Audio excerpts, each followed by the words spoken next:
Hey, everybody, and welcome to TNCBA Real Talk Live, guys. We are happy to be back with another show. Finally got us a little scheduling worked out here so me and Kelsey can hop on. I'm on fall break. He doesn't have to go into work yet, so hopefully everything's working well. Audio's good. Everything is running smoothly for you all out there on the live stream. Guys, these shows are always fun to do because we just get to chat a little bit, talk a little bit, recap what happened, talk about what's coming up. It's been a while. It has been a while, and it's been a long summer. A lot of things going on. But first thing we want to start off with, we've got a little bit of pink you can see here in the background. It is October. It is Breast Cancer Awareness Month. We have two big praise reports. Kelsey's mom, Mrs. Harvey, Tammy Harvey, had surgery to be able to remove cancer, and everything's going well there. James Herman, another one of our anglers, one of our members, his wife had surgery as well to remove it. Was successful, so major praise reports there. Still lots and lots of people battling this cancer, and we want to keep them in our prayers. But again, we want to say a big shout out to those ladies. A huge praise there. God coming through. God doing mighty, mighty things. Prayer works. We also want to say happy birthday to Miss Tammy Harvey. Happy birthday, Mom. Kelsey will be calling you later to kind of finish out the text message he sent to you earlier. So don't worry. But happy birthday. So guys, let's talk about Boone Lake. Let's talk about what went on there. Kelsey, it was a grind like we thought for the most part. Now, I will say that the weights were better than what I was picturing based on practice and what we had seen. Of course you would. Of course I would. But they were better. I was not expecting the top three to be that tight or be neither. over 7 pounds. Like I really thought a 5 to 7 pound bag was going to get it done in this event. I really felt like that was going to be what it took to win. So when we had 3 pounds up there around the 9 pound mark, or 3 bags up there around the 9 pound mark, I was blown away. But let's go ahead. Talk to me a little bit about what your all's night held. Y'all caught fish though, right? Yeah, we caught fish. It was just wasn't our night, you know. I mean, you have days like that. And just the short fish bug bit you.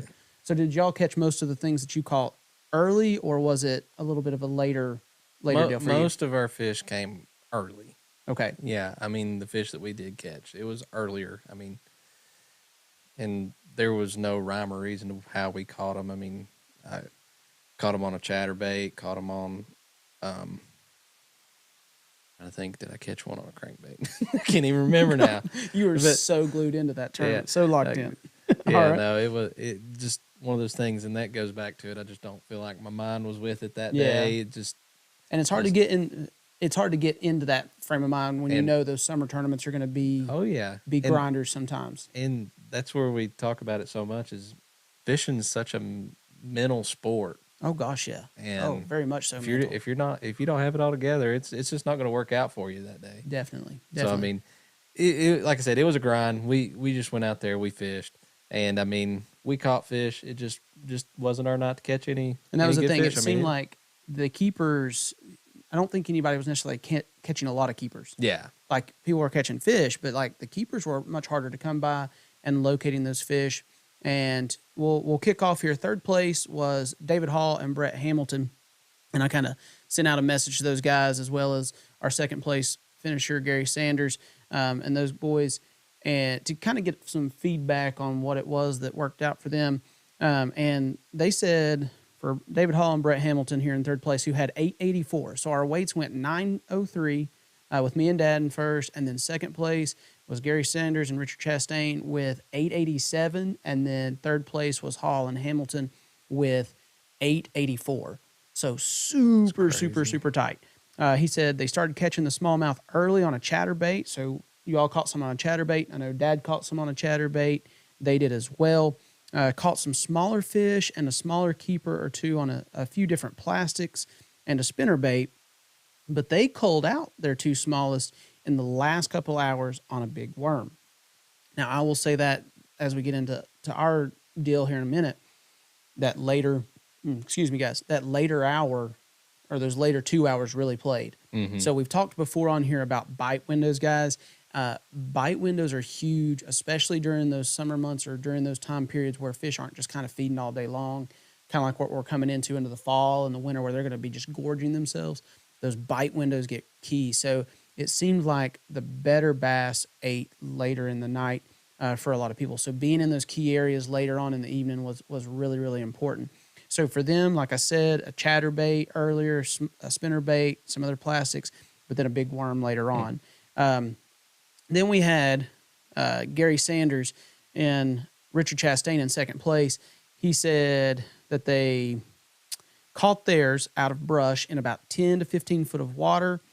He'd throw that Senko out there, work it out. He'd feel it get caught up into the brush, get into the brush. He'd pull it until he felt it break free. When it did, he'd let it drop, and they'd hit it on the fall. So it was a 5-inch green pumpkin Senko with the chartreuse tail, or the tail dyed chartreuse. But again, Gary's one. He had a very interesting night. I was going to say, I think he had something a little special to add. Oh, he did it. I put on the title for this guy's Midnight Swims. I thought about titling it Boone Birthday Suits and Boone and Big Bass, but I went with the Midnight Swims. So we seem to have this running thing going through our club, and Lynn still takes the cake walking off the end of the dock there at Patrick Henry, and I think he fell in again one other time. But Gary Sanders thought he'd just kind of join that club with Lynn, and he went to grab a rod, he said, and when he did, a rod that he dropped, put his hand on the gunnel, slipped off, because, I mean, it was cool that night. Oh, yeah. There was a lot of dew and stuff. Slipped off, went right in the lake. He said, but before that, he said what we hadn't talked about was the lithium battery that he runs just for, like, his front electronics and for his live scope had died. So he had that happen. Then he falls in the lake, comes out soaking wet, it's freezing cold, has to strip down to his birthday suit and put on just a rain suit. So he's freezing to death. He's had the battery issues. He catches these fish later in the night. Hey. So that perseverance, like he said here in the message to me, the perseverance paid off, and it was worthwhile. And he also had our big fish at a 4.5. I think it was 4.51 largemouth, beautiful fish. You can see those pictures on Facebook or up on the website, guys. So sticking with it. And that's one thing that's important, guys. We just talked about mindset and staying in it mentally. That perseverance piece really paid off for him and Richard, and staying focused and catching those fish out of those trees on that Senko. So there you go. Soft plastic there, working it, letting it fall out of those trees. That's how they caught their big bag. You had the chatterbait, spinnerbait, big worm later in the night for Hall and Hamilton for their 884. So those two teams, super tight weights up there, but an excellent bag for the way things had been going. Weights up to that point, guys, it'd been taking like 4 or 5 pounds to win some of the rodeos. So I think the cooler nights that we had leading up to that kind of helped the bite a little bit, helped some of those bigger bass. And then Dad and I had a similar situation. We got a couple bites fairly early into the night. Dad caught one keeper on a chatterbait, but I think that was about 10:30. And then after that, we had nothing for the longest time. Mm-hmm. And we finally moved back up the lake to where we started. And I'm going to jump over to the Navionics map here really quick. We had started the night, Kelsey, right, just kind of heading up the Watauga side, not too far, just around from where you all have had some great luck on a jerkbait and stuff, that channel swing bank there. We came on around the corner a little bit, and you've got a buoy here with a fairly shallow hump, okay? And on that shallow hump, we had found fish breaking around us in one of the practices. So we're like, well, if there's nobody sitting there, we're going to start right there, because these fish were hanging out more in the channel. Yeah. Kind of like those pelagics we talked about. They're moving around. They're following this bait, whatever. They were not set up anywhere near that hump, okay? They were not set up anywhere near it. They were out here breaking behind us. Well, we get in there, I fire up the hydro wave, and they start coming up, busting all around us. And lo and behold, none of them want to touch anything. Had one come up and swirl on a spook and all that, and we stayed there until it finally kind of got dark enough you couldn't really see them. Yeah. And that area it was loaded with activity. And that's one thing, guys, if you watch some of the next how-tos coming out, this time of year, as you're kind of getting into that fall transition, you're looking for those actively feeding fish in those areas. So we were fishing, trying to find a way to get those fish to bite, trying Kitex, trying top waters, trying jerk baits. We tried it all. We finally had to move on. And we went on up the lake. We went on down towards Deer Lick. And there at Deer Lick, on the right-hand side of the lake, you've got a huge flat there. Yeah. And then it just drops off into the channel. Well, we came in there, and Steve and Mark Rice had been fishing there. They had moved up on the shallow quite a ways, and they were fishing kind of around where the docks are up there. And we came in and sat down at the buoys and worked our way just down that break line. And Dad was throwing the chatterbait up there in the shallows, and I was throwing a nighttime blade. Okay. And that's where we caught our first keeper, was right there. And again, that's just down from Deer Lick here. I'll jump back over to the screen capture. And you can see where that break line is. We came down and sat down right here and just worked our way down that break line, throwing up here into the shallows, because there's a lot of timber right there on that break. Yeah. And he caught our first smallmouth keeper there. We left there, kept on working down the lake. We went on down towards Sunny's and on towards Wing Deer. Never got another bite, really. I think we had a couple small ones. Say, even in that spot right there where you were fishing, before they dropped the lake and all that growth had come in there, there was a lot of stumps and stuff out there as well. Oh, yeah. There's always been some good timber and stuff there on that break line there. So we had gotten one keeper. That's all we've got at this point. It's after 12 o'clock now. We're getting to 12:30, 1 o'clock. Check-in was 3:30. So we come back up the lake, and in practice, across from that hump that has the buoy on it there where we started, where the fish were breaking, we had caught some fish, or I'd caught a keeper fish on some standing timber coming out of this pocket. And so when we came back through, we stopped here to fish the point that's kind of next on the opposite side of that ditch. And with the live scope, I could see a lot of them up there moving around. It's like they had come from out here in the main channel where they were feeding on that bait, and the bait and stuff had pushed up here. But they had kind of just settled down more, I think is what it really had happened. And the key thing was the fish were deeper than they had been in practice. So in practice, we'd caught them 0 to 5 feet. It was super shallow. We were catching them on like Ned rigs or little Ned crawls. Then when we come back down here, these fish have moved out into that 10 to 15, kind of like what Gary Sanders was talking about. I didn't get a depth from Hall and Hamilton, but in that 10 to 15 foot range. Now, remember, water's fallen at this point. Yeah. We're just a couple weeks past Labor Day and stuff. And because of that, those fish are going to kind of adjust their positioning with the water falling. So I think that had played a little bit into it. And so those fish were set out a little bit deeper. Dad caught a couple on a chatterbait that we put in the boat. And then I picked up a shaky head worm, Ryan Pope, who poured this plastic for me. He poured this worm. I think it was called High Road was the color he had it called, but it was like a green pumpkin with like some orange flake in it. And so that's what I was slinging out there and just working that shaky head really slow. And our big bass of our bag ate the worm. And I think we culled out our smallest one at that point. And that was the whole deal. Without that big one, we don't compete with Hall and Hamilton and Sanders and Chastain. So that was a big key for us, was that later bite, just like it was for them. It seemed like those fish kind of settled down. They got into another feeding window, and it was quick. It happened very quickly, probably a 15 to 20 minute window. We hung around there and kept fishing until the end of the night, but we didn't get many more bites. So it was very, very important for us to settle down into that area at the right time and be in there in that bite window. So, guys, that was Boone Lake. Like I said, it was a little bit better than we thought it would be, but still a grind with it being there at the end of September. For some. It's created a really I want to talk about the point situation next, but it's really created a tight playing field for the points. So Kelsey is still leading our points right now. He's holding on. And I talked about a situation with the points in a podcast last week that, we've got some people that are in the catbird seat and we've got some people that are playing with fire. And Kelsey, you're one of the people you're playing with fire right now, buddy. So this year, I have no room for, I have no margin for error. Right no, now. You have absolutely no margin for error. So this year, we've got 3 drops. That gives you really the out of town that you can miss. It gives you a another regular season event you can miss. And then our classic is also a droppable tournament as well, since it pays individual points. So right now, Kelsey, you're leading with, I believe it is, I'll pull it up here really quick, 251 points, I believe is where you're sitting.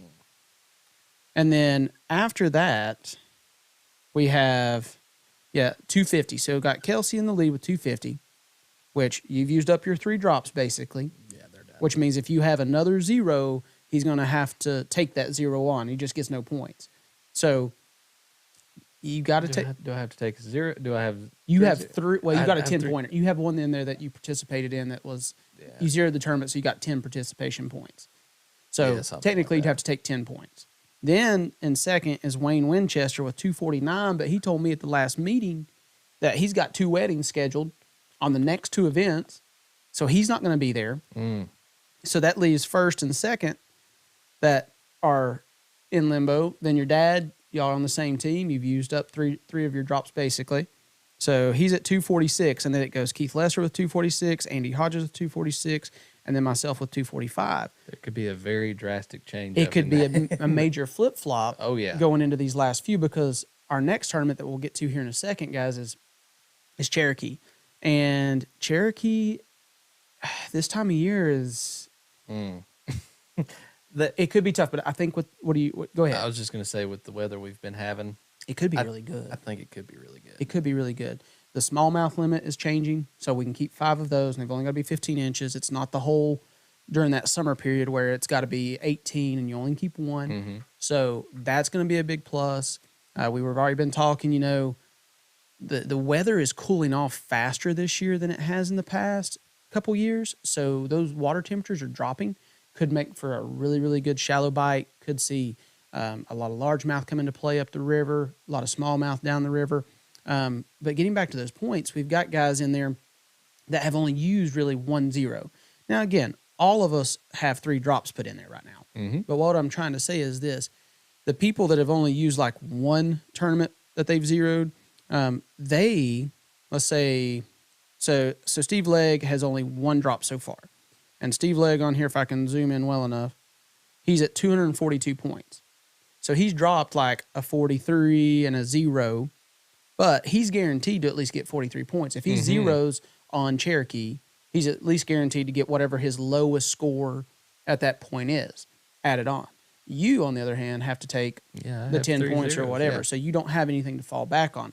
So that makes a big difference for some of those guys that have a little bit of extra wiggle room, and especially with going into the Classic, because the Classic changes that dynamic as well, since you have to catch your own fish. And that's why we do the drops and things like that. It keeps things interesting because, I mean, you have your bad days, and people have things that they have to scheduling and have to miss a tournament. So that's why we try and throw these drops in here. Keeps it competitive, keeps people interested. Keeps everybody in it, because, I mean, like we're looking at right now, I just need to zero the next tournament, and boom. You have one bad day, and you're in trouble. Yeah, I mean, that's going to change the whole top 6 drastically. Drastically.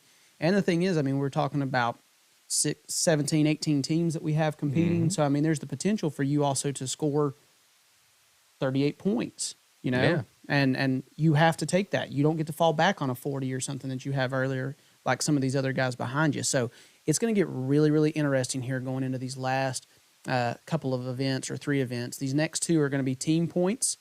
So we have Cherokee on the 22nd of October. That one is going to be team points paid. Then Douglas, November 5th. I'm really excited about that one. I think that one, if it keeps cooling off, is going to be... Yeah, I was going to say, I think both the next 2 tournaments, I mean, as long as we keep this weather... They're going to be good. They're going to be good. They're going to be good. So Douglas will be the end of our regular season, and that'll determine our team of the year. And then after the team of the year, we'll have our last event there on for the Classic on Watauga. End of I know you that is not your cup of tea. You do not like Watauga in the fall. No. It's not, you're not a fan. But that one's got a potential. It's later this year, Kelsey. It's a couple weeks later, so those fish moving up into the shallows. You still just don't like it.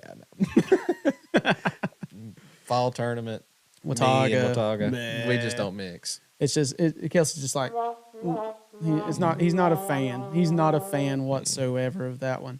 But again, that's where we'll determine our angler of the year. Our classic is individual points. You're fishing for your own fish. So let's talk about Cherokee for just a second before we kind of take a break and shift gears to talk about some other things here in the second session of this live stream.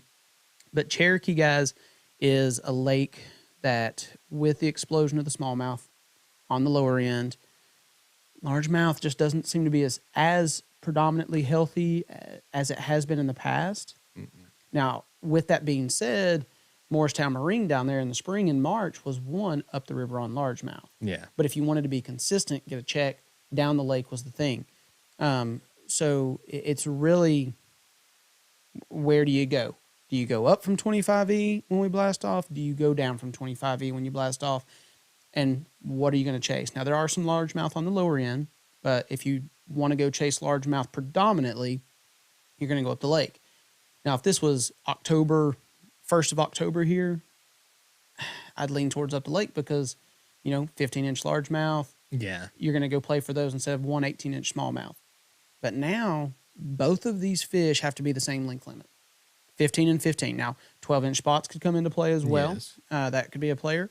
So, Kelsey, just in your head, we don't know what the conditions are going to be here in a couple weeks. What is your mindset going in of, this is what I'm going to have tied on? Let's say you don't get any practice, which more than likely you won't. You won't. A lot of us won't. You're going into this in the unknown. What's tied on? Don't give us specific locations. What area of the lake you go into, and what are you going to work on? I'm going to have a crankbait, of course, spinnerbait, some type of topwater.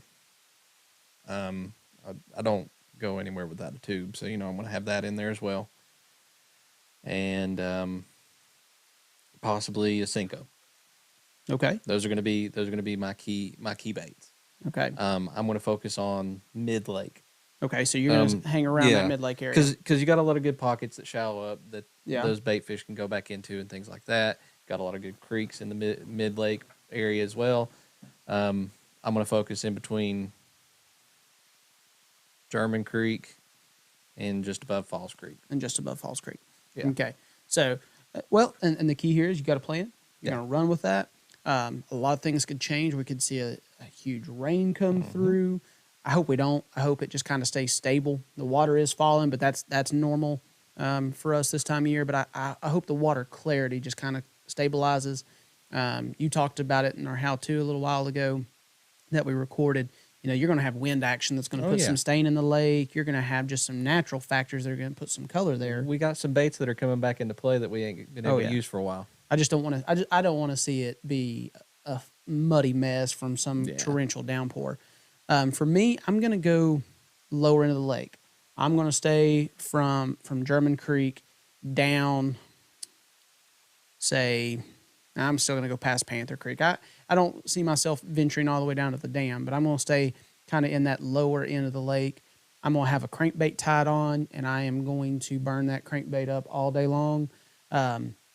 If I pull into some areas and see some out deeper on some secondary points or something, I may sling a Kitech at them. But for the most part, I am going to, especially if we have some wind and some overcast, I'm going to put a rock crawler in my hand. I'm going to put a DT10 or a DT6 in my hand, and I'm going to keep it high percentage. To give you kind of like a better idea of why I say that area of the lake is what I'm going to focus on, because I can fish both species efficiently in those areas. I'm kind of selling out to the smallmouth per se more so. Well, I mean, you go down towards German Creek, you're going to get into your smallmouth and spots. There are some largemouth in there, but it's predominantly you'd have to go to the back of German Creek, way back in there to those flats and stuff. Right there around the bridge and things like that, we have caught some good largemouth in the past. But I mean, it's been a while since I've seen a good largemouth come out of there. Right. It's mostly been smallmouth, and then up towards Falls Creek, things like that. That's where you're going to get back into some of those creeks and find you some largemouth. So I mean, I don't want to rule either one out. Right, for sure. But you, like we said, going in there without any practice, and guys, like I said, you all that if you have time on the water, you get to spend time down there. It's a different ball game when you go in with time on the water versus without. You've got to go for that confidence. You've got to go for the highest percentage play that you can, so that you can maximize the outcome. Now, that might be just 4 fish, but you could also go down there and try to do something off the wall that is supposed to be going on and get your butt handed to you and come in with a 0. You feel like with that game plan, you're going to go in, you're going to have some fish to come back and weigh in. I forgot 2 baits. Oh, I'm gonna just throw those in there. Throw 'em Jerk in bait, because I don't know what I was thinking. Not Jerk bait. throwing a Ooh-ha. jerk bait, not throwing a jerk bait in there, and an Alabama rig. Ooh, the Alabama rig. I think with this cooler weather we've got going on, I feel like it might come into play sooner than we think. I agree. From what I saw down on Douglas the other day practicing for the big bass, kind of sightseeing some things, yeah, it's going to come into play because, guys, with upper 30s, low 40s, you've got a little cool trend coming in this weekend. And what I'm looking at the extended forecast, I don't see it getting above out of the 70s again. There'll be a couple 70-degree days, but we're looking at this thing staying in the upper 60s, low 70s, cool nights. It is going to cool that water off quickly, and they're going to start to move around. So I'm looking at the flats. I'm looking at the shallowest water I can find because that shallow water is going to cool off quicker. So I'm going to kind of push back in these pockets. I'm going to be looking for laydowns. I'm going to be looking for rocks, cover for them to hold against, ambush the bait fish as they come around to them. That's going to be the big thing for me. But I think it's going to cool off. I think it's going to be a better tournament than it would have been the last couple of years at this same time frame, because I don't think you're going to see water temperatures in the upper 70s like we have had. I think those fish are going to already have moved up into the shallows better. They're going to have moved back into the creeks, back into the pockets. So I really think that it's going to play well with us. So again, Kelsey, it's gonna be an interesting end of the year. It's going to be tight, chaotic. Looking at it, my only hope going into Watauga is that we have an early winter and I can start throwing a tight line. That's all I can hope for. Hey, speaking of which, Fred Rutherford, I saw the post. I know you're up on Holston right now, dude. So I want to know how things went. I've seen some really good pictures coming out of Holston right now.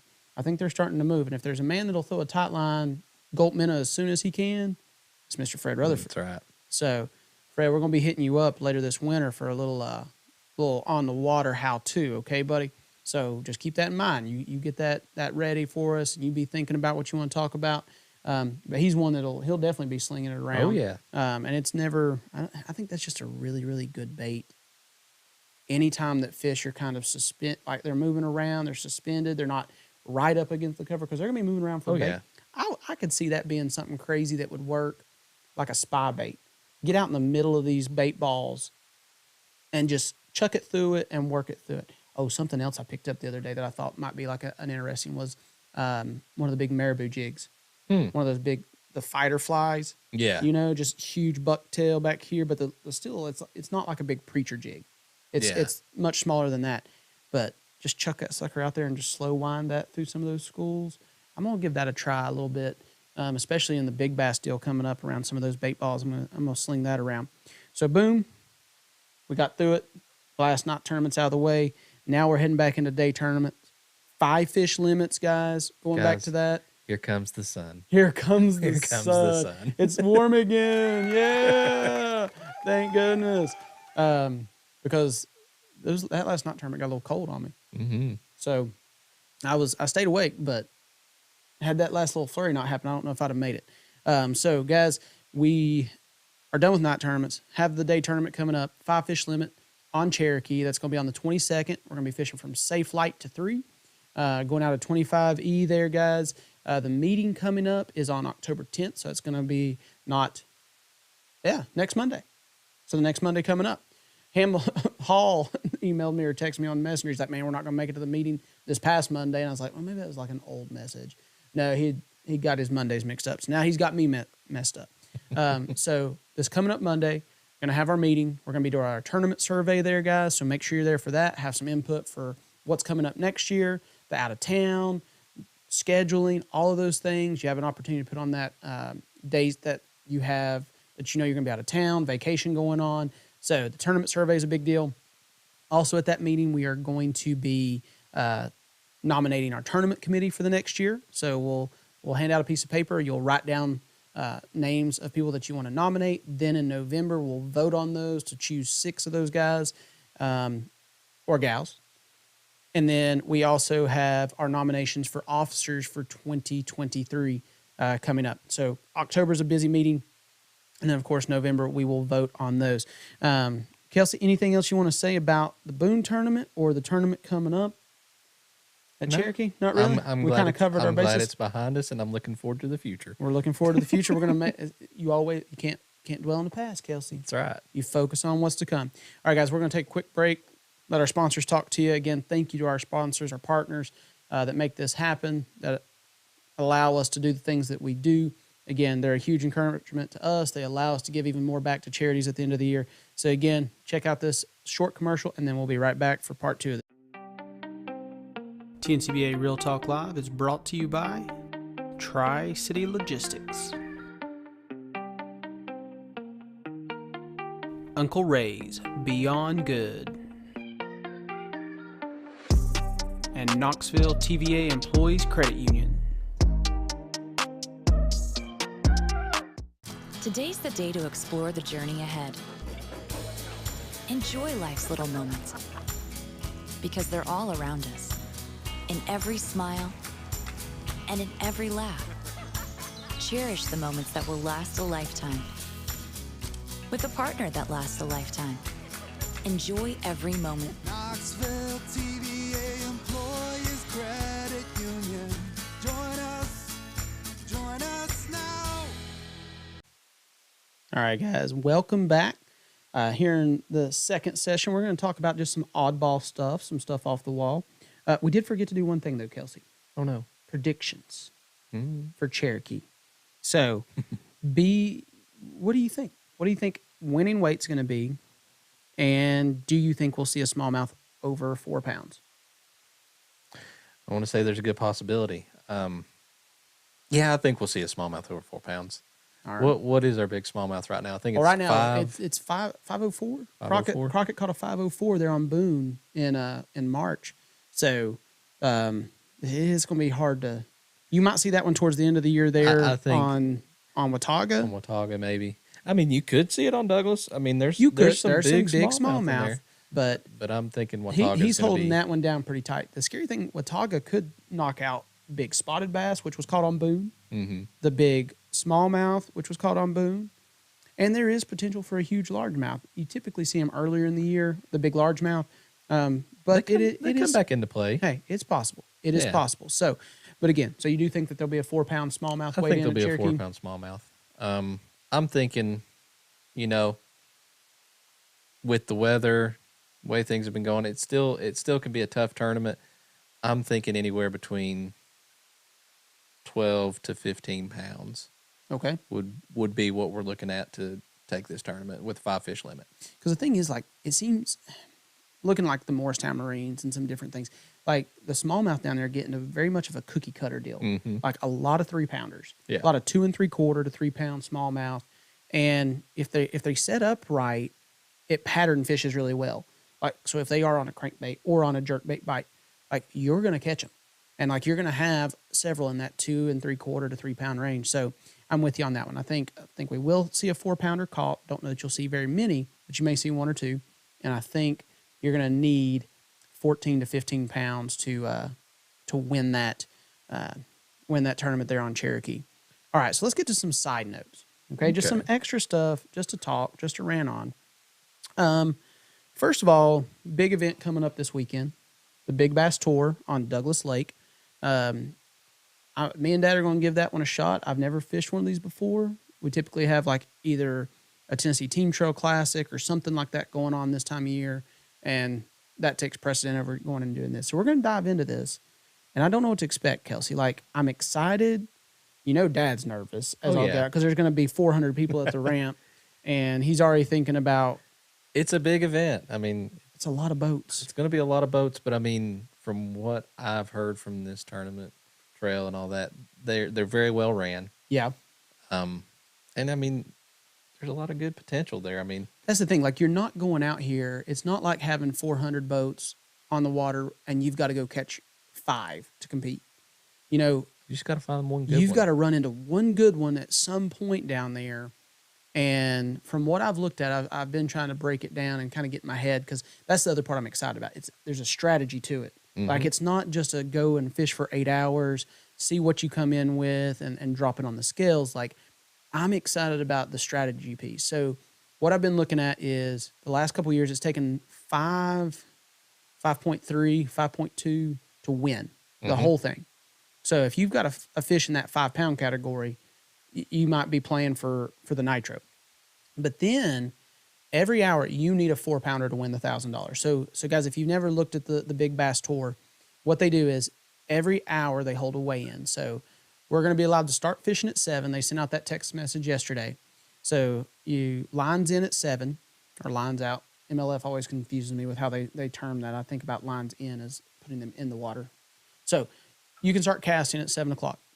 At 8 o'clock, the scales will open. And from 8 o'clock to 9 o'clock, you are going to have bass weighed in. The biggest fish from that hour gets $1,000. And then second place, I think it's like $750, and then it drops on down all the way down to $100 to 10th place. So the top 10 every single hour is getting paid. So 8 to 9, 9 to 10, 10 to 11, all the way out until 2 to 3. And they'll do this for 3 days. Now, me and Dad are just fishing Friday, Saturday, but they'll do this for 3 days. So you need a 4 pounder to win each hour. Okay. Now there will be some times it seems like the big fish seem to get weighed in pretty quick. They seem to get caught on like that first day, first hour, which I think has a lot to do with the amount of pressure that's going on. Because I mean, you put 400 boats on the lake, that's a ton of pressure for those fish to put up with. So you need a 4 pounder to take the $1,000. You need a 290 to a 3 pounder to get that 10th place spot.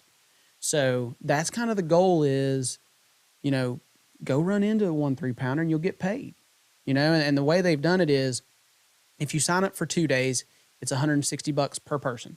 But if you sign up early enough, they give you a Boone Garcia Veritas rod. If you sign up for 2 or 3 days, that's valued at $120. So you got $40 in the deal. Now, I made the decision not to go down there and practice this week because I was like, why waste the money? The best thing that can happen is I can find some fish that more than likely 50 other people are going to be sitting on the day of. Or the worst thing that could happen is I run in and catch something. I really feel like this is one of those tournaments you can go into blind. Because, you just got to catch a fish. Just go run into something. Just go fishing. Just go fishing. And that's the plan. I was going to talk about that here a little bit, what our strategy is going to be. I'm going to have on a buzzbait. Dad's going to have on a square bill. And to start things out, we are going to just be burning down the bank, paralleling it. And that's what we're going to be going after. Now, we'll make some adjustments as the day goes on because there were some fish kind of holding out more in the middle of those pockets, the middle of those coves. So I'm going to have a spook tied on in case they come up schooling. Yeah. I'm going to have a Kitech. I've even got a flutter spoon on in case they come out there and swirling around just to pop a couple with that. Dad's got the death blade tied on. So the silver buddy's going to be flying around. Right now, in my head, there's a better chance that I come out of this tournament with a hook in me than I do with a 5 pounder to win the nitro. But that's what I see happening. So when the death blade starts flying, guys, it is a full-on get out the way. You need to watch out because I'll have a helmet on ready to go if he catches one on the death blade. The silver buddy. Silver buddy. Yeah, I was going to say for the people that don't know, we had to rename it. There's been too many hooks and body parts from this single bait and that single person. This is true. It did all come from him. So it got coined as the death blade. It makes me nervous anytime that fish comes up thrashing right next to the boat and I'm trying to net it. But so that's going to be the game plan. I'm not going to go. I may ease up into the river later on. I'm going to focus in the middle part. I feel like there's going to be a lot of people way up. Yeah. And I feel like there's going to be a lot of people down. And those Muddy Creek, Flat Creek, those areas, those are very popular creeks down that way. So I'm going to kind of just try to do as much. I don't want to run around much because when you start to run, there's going to be somebody sitting here, somebody sitting there, somebody sitting there. We're going to put that trolling motor in and just go. And you're putting in and where again? Sorry. You can put in anywhere. That's the other nice thing about this. So the weigh-in's at Dandridge, and that's the other thing that plays into this a little bit. If you're way up in the river, you catch a fish, you've got to run all the way down to Dandridge. And yeah, I know, like, if that's where the fish are at, yeah, it's worth being up there. But trying to play a strategy thing of let's try to catch 2 or 3 fish and weigh them in, you've got to run all the way back up in the river. So we're going to put in at Swans. We're going to hang around in that middle section of Dandridge up to Taylor's Bend. I was just going to say, you can never go wrong with fishing the boat ramp. That is Dandridge true. boat ramp. That is true. If they don't make it off limits. If they don't make it off limits. Because sometimes they do make it off limits, they said. But I don't know if they've ever made. I mean, it shouldn't be in the first hour. That is true. That is true. But like you said, second day, Yeah. a bunch of release fish. Yeah. It's worth it. But the plan is we're going to start out either in that Indian Creek bend or up there closer to Swans. Fish. I'm sure a lot of other people will be doing this as well, but around that 2:30, that 2 to 3 hour, we're going to be fishing close to Dandridge because it's not going to do you any good if you get down to 2:45 and you catch one all the way up beyond Walters Bridge and you can't make the 15-minute run to get that fish back down to the ramp because you have to be in line with that fish declared before that hour ends. So there towards the end of the day, we're going to make sure we're close to Dandridge as we fish. Then at 3 o'clock, they shut it down. You've got to get off the water. You're not allowed to go out, fish anymore, idle around anymore. You can go back to your ramp and then get off the water and then start again the next day. So today, off limits starts today at 6 p.m., I think it is. Like I said, I thought about going down there and practicing, but I'm like, I would die if I went out there messing around and ran into a 5-pounder the day before the whole thing started. I would just cry. So the Big Bass Tour, I'm super excited about that one. Guys, I'll be doing a podcast, not an actual video. We won't be doing a live thing for that. But I'll be doing a podcast on Monday of next week.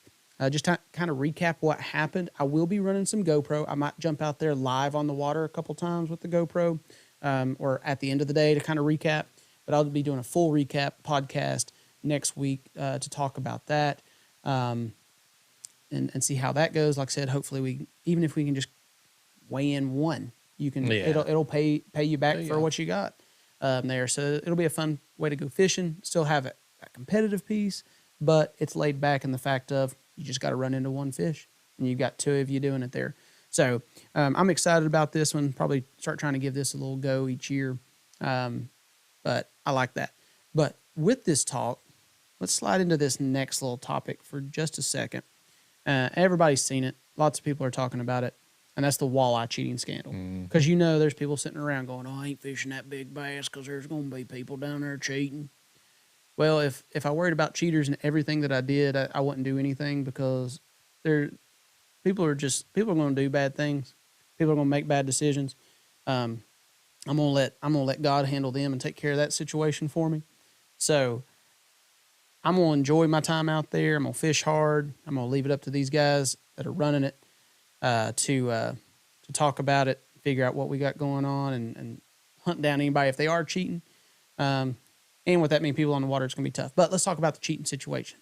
What we got here, Kelsey? Show me something. What we got? Just saying, we've got Are you all able to hear us? Just let us know if we're having any difficulties. To let us know. Thank you, Gary, for sending a comment in. And hey, Hank, how are you today? Hope you're doing buddy. well. Hey, buddy. Glad to have you join us. So I keep losing sound. Let's see what we got here going on. 1, 2, 1, 2. All right. Hopefully everything's good. We'll see. We'll keep rolling. Sorry, Gary. Sorry, guys. All right. Yeah, just keep us posted, guys. We'll keep it rolling. I've got us cranked up here. We'll see what the deal is. Maybe we can fix that situation in time, or we may have to fix it afterwards. See what's going on. But I was going to get to the cheating scandals with the walleye tournament. Okay? That we all have seen. It's blown up on Instagram and stuff where these guys shoved not only just like one little sinker down the gullet of these fish, 8 pounds worth of egg weights and fish fillets in these fish. Like, I don't know. That's just so bizarre to me that I'm glad they got caught. I'm glad they got found out from it. But it's like, just like everybody, if you've seen the videos, yes, there's a lot of foul language in it. People are jacked, mad. They're livid. But the thing is, these guys were leading team of the year for that deal. They had won lots and lots of money. So it's just a horrible black eye on fishing in general. And I was listening to another podcast earlier today where they're talking about, news media outlets like the Times News or Fox News, like these huge media outlets have picked this up to talk about it. They don't talk about anything else going on. They don't talk about the Classic. They don't talk about like all these good things that are going on, all the conservation efforts by these entities like Bass and MLF and stuff like that. They just focus in on this one story because it went viral. So they want to jump in on the action and have that in their news headlines so other people will be following them and giving them some looks. But like, again, one, it wasn't a bass tournament. Do these things happen all around the country? I'm sure. Like people are willing to cheat for anything. But it's just crazy to me that those guys at a level like that, and again, this is the Lake Erie Walleye Tour, and like that much, like you would think you'd try to, like if you're going to cheat like that, I mean, I guess cheat big, make sure you win. Yeah, that's what blows my mind about the whole thing is how they got away with it for so long. And therein lies your next question is like, has this been a situation that's been going on for a long time? Because the guy I was listening to, he's like, everybody's like, oh, make them pay back everything that they've won. And it's like, do you know that they were doing it in every single one of those? You know what I'm saying? So like, all you can do is take it at face value that they got busted this time. The hope is, I mean, a lot of states, I know down in Alabama, like you're looking at some jail time because they've caught some cheaters in bass tournaments down there. Like it is a felony. Like you are stealing. It is possible jail time. And I mean, my honest opinion, I feel like it should be because I mean, you think about it. These guys that are fishing these tournaments, and I mean, you and I both have been in that same seat. There's a lot of money invested in it. There is a whole lot of money. So I mean, you are stealing from me. Yeah. Right out of my pocket by doing this. And the thing is, you want it to be severe enough punishment that it deters anybody else from doing this again. And that's the hope, is that if people see what type of punishment is laid out, you hope it doesn't just go hush hush. I kind of want to know what happens. But you hope it's enough that it deters other people to say, man, is that really worth it? Is it worth it to cheat? Is it worth it to ruin your life in that way? I mean, imagine trying to show your face at a boat ramp. Because, I mean, these guys have been blown up all across the web, all kinds of memes. I've laughed at some of them, the walleye fish fries and stuff going on up in Lake Erie area awful. with egg weights and stuff in the batter. But, like, you can't show your face anymore around those. So again, it's a black eye on fishing. You hope that it gets handled swiftly. You hope that it gets handled in a way that deters others from doing it. I just wish that people would, if you're going to give this much attention to the negative going on, let's give some really good attention to all the conservation efforts, all the positives that are going on with organizations. Again, well, you just look at a lot of these different tournament trails and things like that. I mean, like the way our club's based. I mean, we do a lot of, we try to do some things in the community. We try to, every year, at the end of the year, we take whatever we've basically made, added up, and put it towards charities in the community. So, I mean, there's a lot of good that comes from what we do. And we want to focus on that. Yeah, and the fishing's fun. That's my hobby. That's what I enjoy to do. But, I mean, doing these things, being able to say that I'm a part of something like that, that means just as much, if not more, right, to be a part of a bass club like we are, right, and have that ministry. So we'll leave that aside. Again, just wanted to touch base on that. Hate that has happened. Hate that that's gotten so much press as it has. Again, hopefully it'll end in a way that deters things from like that from happening in the future. But adding into the ministry part. One other thing that's coming up, I don't know if it'll happen before we get to do another live show, because, of course, we'll do a recap after Cherokee, and then before Douglas, we'll preview what Douglas has going on. And with all that going down, this will probably happen before we get to do the video. But what I was going to talk about is I had an opportunity to meet with Jeremy Azell, from the assistant principal at Lakeway Christian, on Tuesday of this week, and talk with him about some things. He's reached out to us. He's asked me to come down and share a word, share a devotion with their fishing team, and Also share like a how-to with them. So it's a great opportunity. Just again, another avenue, another outreach. He's got a vision for really getting a youth thing going on, a youth series going on, working in conjunction with us to kind of build up a youth division again, get some youth fishing even more prevalent in our area, offer some tournaments for our youth.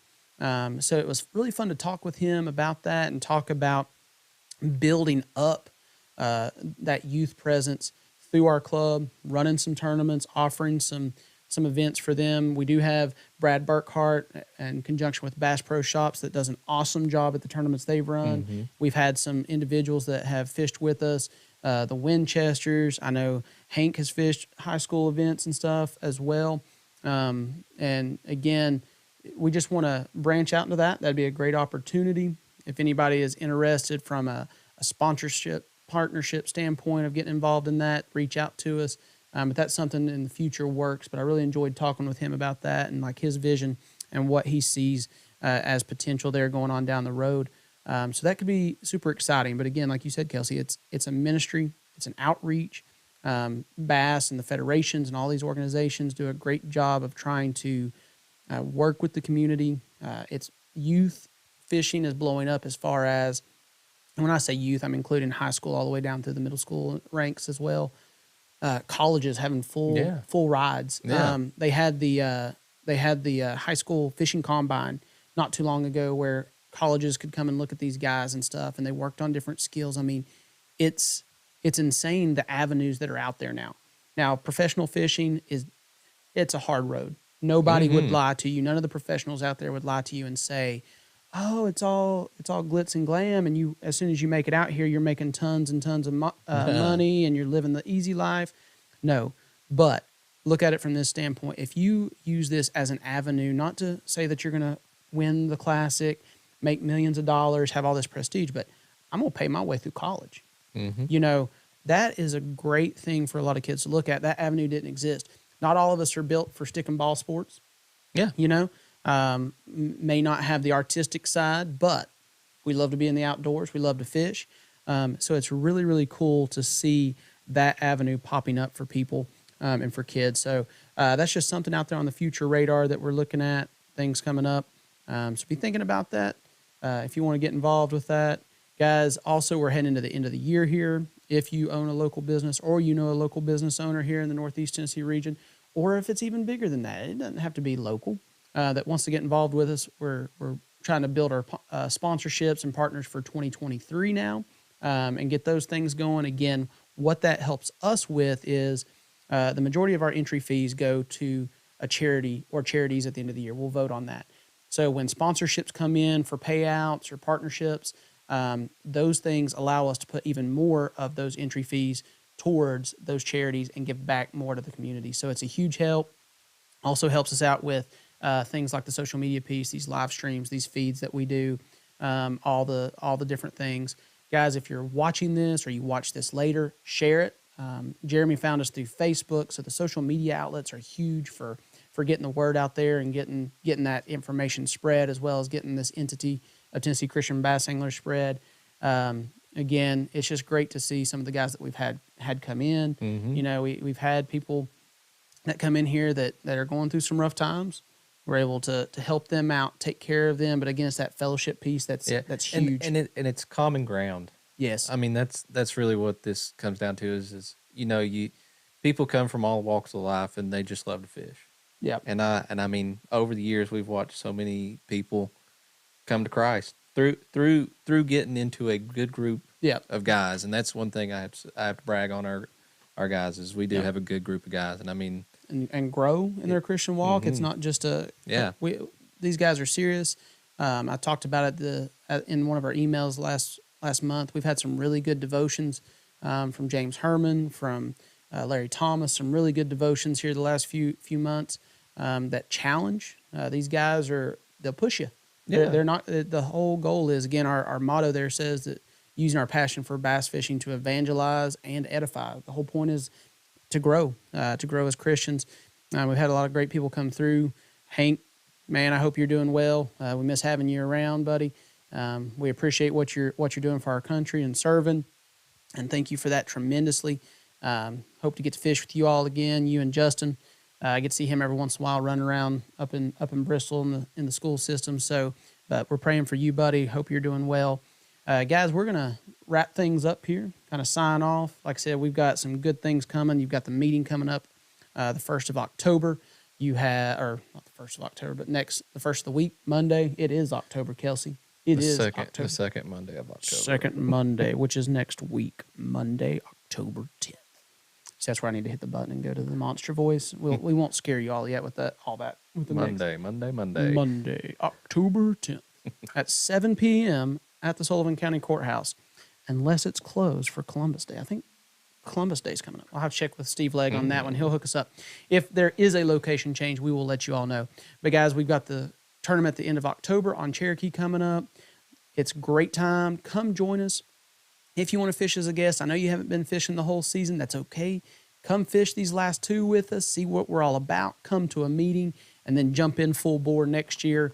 I'm looking forward to it. Kelsey, I've enjoyed. It's been fun, brother. Guys, you all be careful out there on the water. Be safe. Fred, send us a good report, some nice pictures of those smallmouth. I know you're up there catching today. Guys, if you get a chance to listen to this later, leave us some comments, make some posts, share this out, go over to our YouTube and subscribe, guys. But we're going to get out of here. You all have a good one, guys. We will see you all later. Take care.